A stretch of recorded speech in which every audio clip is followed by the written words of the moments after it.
Jadi mau menambahkan dokter yang pertama. Jadi yang saya ingin garis bawahi dari dua penampil pertamanya adalah pertama, pengetahuan nantinya untuk mengatasi persoalannya dan mengetahui bagaimana potensi itu bisa dikoordinasikan di bawah tupoksi beliau sebagai pimpinan daerah. Nah, ini saya ingin dengar secara lebih mendengar. Sampurasun. Ini pernah jadi legenda di Indonesia. Pak Bupati Kulon Progo yang tadi terganggu atas kedatangan saya, mohon maaf. Saya tadi tidak meminta untuk Bapak berhenti, bahkan saya pun tidak meminta untuk ke depan, saya minta duduk di sini saja. Salah sendiri kok, kenapa Bapak berhenti bicara? Sejak jadi wakil bupati 2003 sampai hari ini, pertama saya nggak pernah bawa pulpen, kedua nggak pernah bawa catatan, yang ketiga tidak pernah tahu judul acara orang muda. Jadi saya nggak pernah nanya, pokoknya diundang sini saya datang saja. Ke DPRD pun saya tidak pernah bawa catatan dan tidak pernah bawa teks pidato. Saya langsung biasanya ngomong karena saya tidak mau hidup membohongi diri saya sendiri. Pidato bupati pada dari yang bikin stafnya sendiri. Kalau bicara persoalan hak asasi manusia, hubungannya Pancasila kita baru jadi persepsi setiap orang. Ada dua gelombang di Jakarta hari ini, dua-duanya mengaku Pancasila. Yang satu tidak, saya Pancasila. Yang satu lagi, saya Pancasila. Kenapa?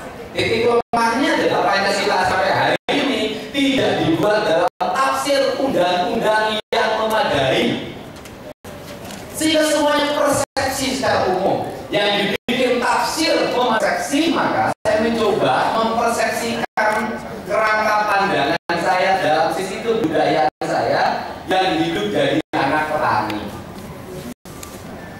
Bicara Pancasila berarti bicara tentang bagaimana ngelola anggaran.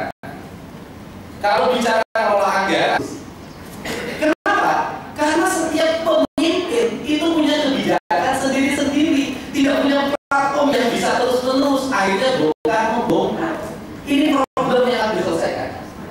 Nah, apa yang harus dilakukan oleh seorang pemimpin pada rakyat adalah melindungi seluruh kehidupannya. Rakyat boleh tukang nyambi untuk pakai HP bagus, nggak apa-apa.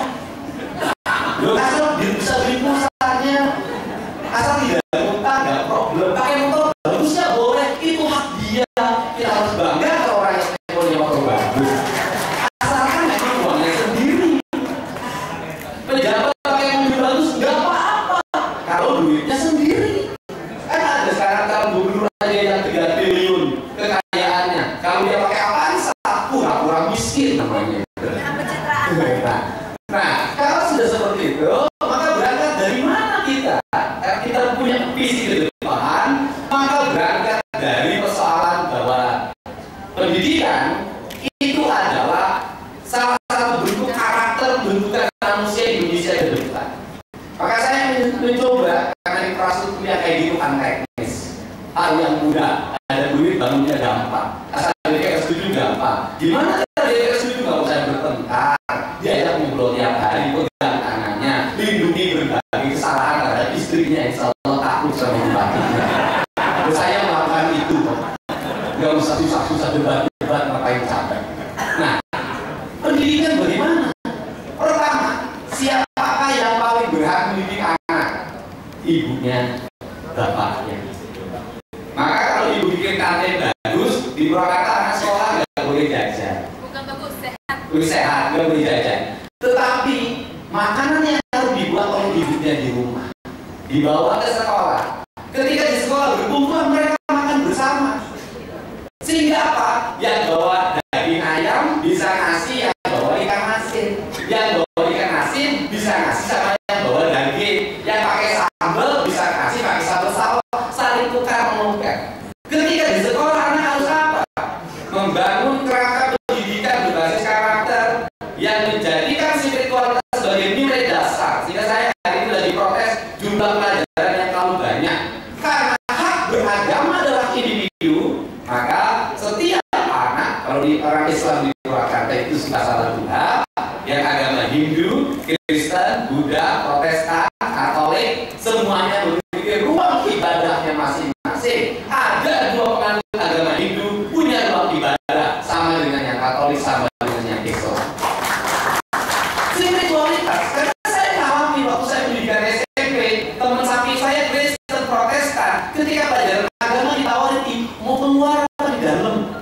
Terus saya bilang Tuhannya sama kok, dipisah-pisah begini.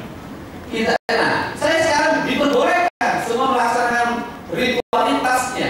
Bagaimana gurunya? Negara harus menghadirkan guru agamanya. Maka guru agama yang agama Hindu disiapkan oleh negara dan dibayar oleh negara. Guru agama yang agama Islam apalagi. Guru agama yang kapal terus dibuat siapkan lagi. Kajian agamanya bagaimana? Ada kajian kitab. Bukan hanya pengajaran agama selewat. Sehingga hari ini Purwakarta bertanggal 1 launching. Seluruh anak di Purwakarta ditargetkan bisa baca kitab kuning dan bisa ngaji kitab agamanya masing-masing. Perspektif ini bagaimana kebebasan orang untuk melaksanakan? Ya orang bebas melaksanakan. Negara harus hadir, tentara polisi harus jaga ketika ada kegiatan ibadah masyarakat. Ada yang disebut dengan satgas. Bagaimana prosesnya? Saya sampaikan. Semua yang lahir inspiratif tidak direncanakan. Saya itu punya kebiasaan bukan bikin perda dulu, buat kebiasaan publik dulu. Perda itu belakangan sifatnya administratif. Tapi kalau menjadi kebiasaan, jadi kalau hari ini saya punya gagasan, nanti di luar kelasnya harus disiapin tempat ibadah ya. Hari ini harus terjadi. Hari ini harus bikin perda 5 menit saya ketik perdanya sendiri, saya tanda tangan sendiri. Ini adalah bagian percepatan pembangunan. Nah, setelah itu sekolah harus apa? Harus beradab. Bagaimana sekolah beradab? Nggak boleh sekolah rata-rata satu sekolah satu toilet duitnya 500. Saya ciptakan satu kelas satu toilet. Semua. Kenapa? Ini peradaban. Sekolah ada pusat peradaban masyarakat. Satu kelas satu toilet. Dan yang paling menarik di Purwakarta, sekolah yang paling bersih itu adalah sekolah yang di desa secara umum. Kenapa? Guru-gurunya lebih kreatif dibanding yang di pusat kota. Masuk ruang kelas, nggak boleh sepatunya dibuka, nggak boleh dipakai, harus dibuka agar sekolahnya baik kelasnya, tidak bawa bakteri dari luar. Hati-hati bawa bakteri dari luar. Dia bersih seperti itu. Terus bagaimana pelajarannya? Saya menjadi mendikasnya gaya Purwakarta. Saya bikin sistem, ruang kelas itu penjara bagi pendidikan Indonesia. Kenapa?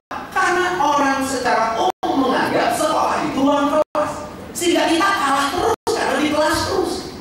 Orang lain menjadikan gunung laboratorium, sungai laboratorium, laut laboratorium, area pertanian laboratorium. Saya bagi sekarang. Bagaimana baginya? Yang pertama misalnya dalam 2 minggu sekali anak-anak di Purwakarta itu harus mendampingi ibu dan bapaknya sesuai dengan profesinya. Kalau yang sopir angkot, anaknya dampingin gimana susahnya jadi sopir angkot, sehingga dia tidak hidup manja. Suatu saat tanamkan dalam jiwanya Anda jadi pengusaha bis.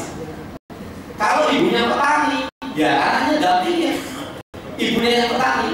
Kalau kemudian bapaknya anggota DPR, anaknya dampingin. Saya suka bisik-bisikin, perhatikan bapakmu gimana lebih apa enggak.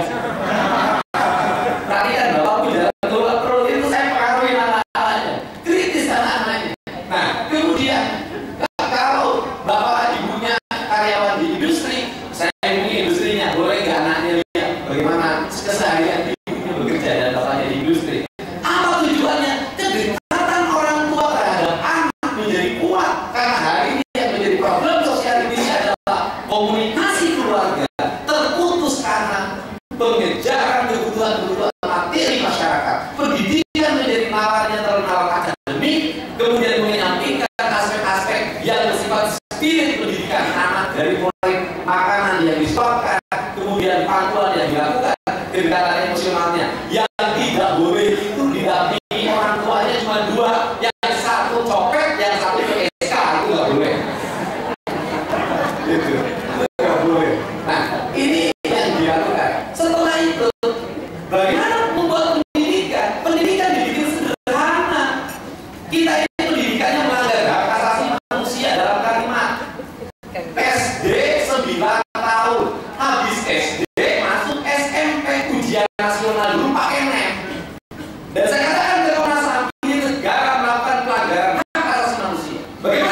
bisa masuk ke sekolah negeri dimanapun, sehingga saya mendapat protes dari sekolah swasta.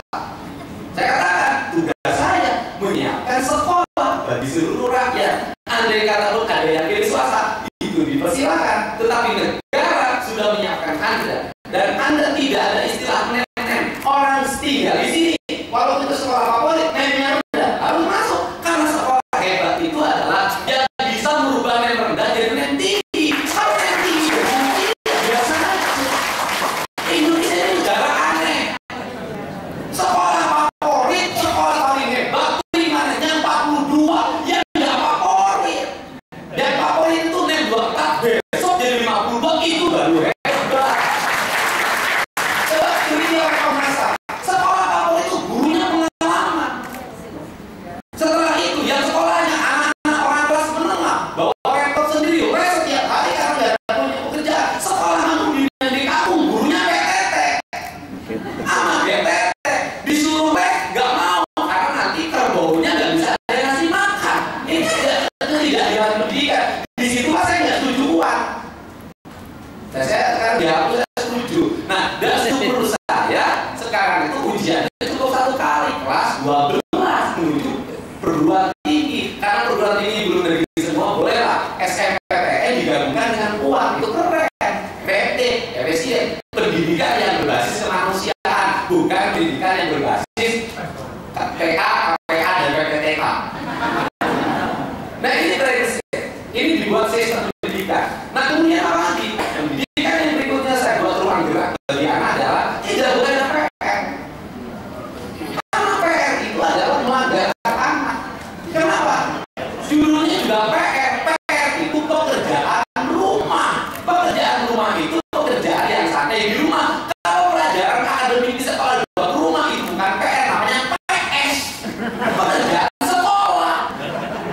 Nah, saya katakan, nanti anak-anaknya nganggur, gampang saya bilang, bikin pendidikan aplikatif. Dia desa, matematikanya kasih dalam bentuk narasi. Nanti dia cerita dari matematikanya. Saya punya kandang kambing, ukurannya 3 kali 4.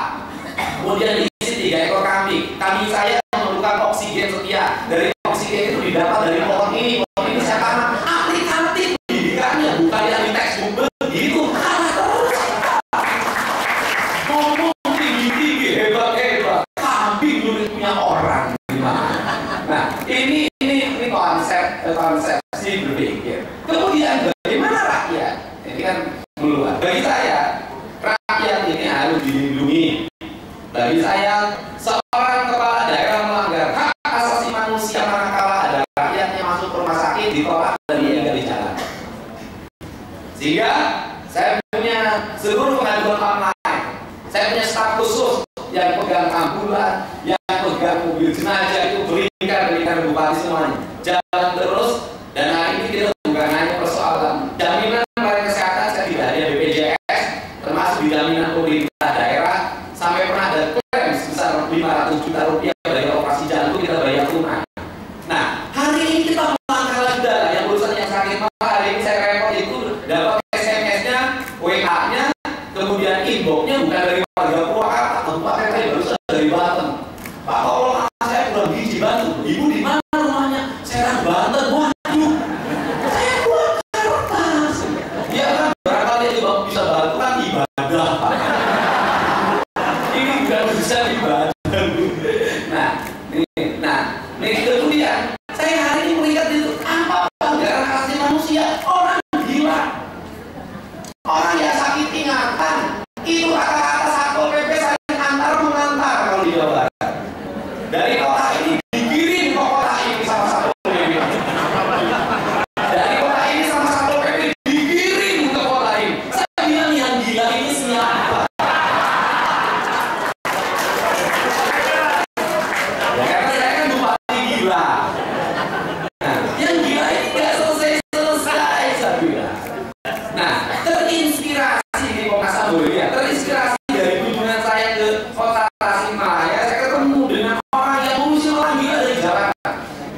Dia hampir, dia bukan dokter, dia bukan psikolog, dia bukan dokter kejiwaan, dia pensiunan PLN yang dia hari nampung orang-orang gila itu. Bahkan dia meluk anak laki-laki ganteng anak siapa? Ya anak ibunya itu. Hasil dari mana? Mungkin dari dalam. Saya bilang mereka nggak dihormati. Saya terinspirasi dari itu. Dan kemudian rata-rata yang punya rumah, yang punya anak sakit ingatan itu, yang keluarga tidak mau cerita ke siapapun karena punya rasa malu. Sehingga saya bikin sayembara. Yang punya keluarga sakit jiwa, diserahin sama bupati, saya kasih hadiah 2 juta. Akhirnya setiap hari ngantri ke rumah saya. Saya tiap hari dari psikiater saya bilang di situ, mana yang masuk ke rumah sakit jiwa, mana yang ke pesantren, yang saya punya banyak pesantren yang bisa nangani gitu. Saya tanya ini kenapa kamu? Saya dulu ini patah hati. Kenapa? Mencintai seseorang saya kalah di jalanan. Ya maksudnya bagaimana? Ya saya cinta sama dia, orang Citeko, orang saya Pasir Tujuh. Waktu dia saya sudah saling cinta di jalan, kalau saya ditabrak kalau sama yang suka sama calon istri saya. Terus saya kalah dan tidak mau lagi mencintai yang lain. Kamu ini bodoh. Ya, sudah. Besok cukup 3 hari di rumah saya. Tiap hari saya lihatin orang cantik aja langsung terus sadar. Pak saya enggak pakai akan gila lagi.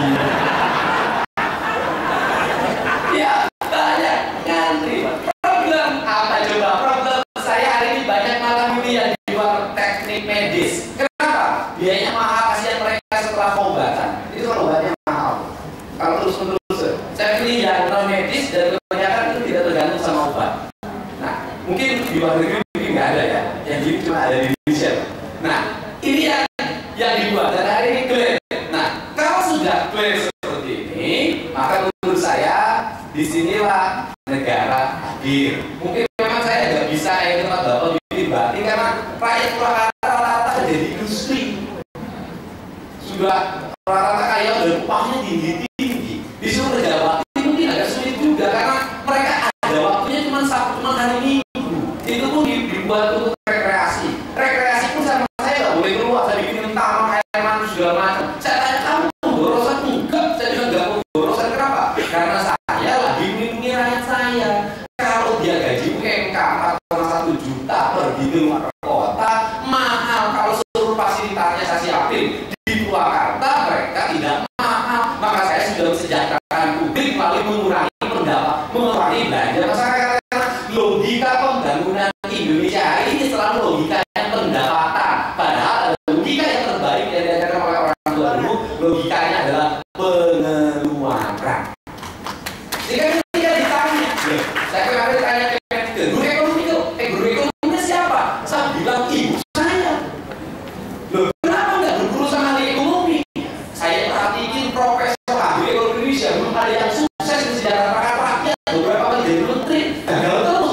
Padahal 2 triliunan. Ibu saya anaknya 9, sawahnya cuma 1/4 hektar. Anaknya kuliah semua tapi tidak ada satu yang digadekan lebih tinggi saya bilang daripada profesor. Pantesan kamu nggak pernah pakai catatan. Kalau pakai catatan pusing, lebih baik nggak pakai catatan. Karena Allah ini memiliki seluruh catatan dan tidak pernah membahas catatan dalam pikiran saya. Begitu pura-pura beriman. Allah Akbar. Nah, ini dan terakhir saya ucapin terima kasih pada Pak Bupati Bojonegoro, Pak. Saya ini dari Bupati, cikal bakalnya yang dididik orang Bojonegoro. Jadi dulu nggak usah sebutin partainya, nggak boleh. Ketua partai saya ini orang Bojonegoro. Ya jadi saya anggota DPRD, jadi saya wakil bupati, sekarang udah almarhum. Jadi saya suka cerita, rumah saya Bojonegoro deh. Saya baru tahu ternyata Bojonegoro tuh hebatnya luar biasa. Itu saja lah prinsip-prinsip. Nanti aturan perda segala macam ya tinggal dikirim klik aja ke Komnas HAM. Dan saya merasa sudah kirim ke Bapak banyak. Dari semuanya, mari kita bersama-sama menjalankan. Nah, terakhir barangkali kalau persoalan pemilihan, saya hari ini pilih RT pun dipilih dan tidak pernah ribut. Bagi saya pemilihan langsung itu lebih demokratis, lebih mencerminkan Pancasila. Kenapa? Karena kita punya pengalaman musyawarah kita. Jadi rakyat kita ini nggak pernah musyawarah, tinggi aja.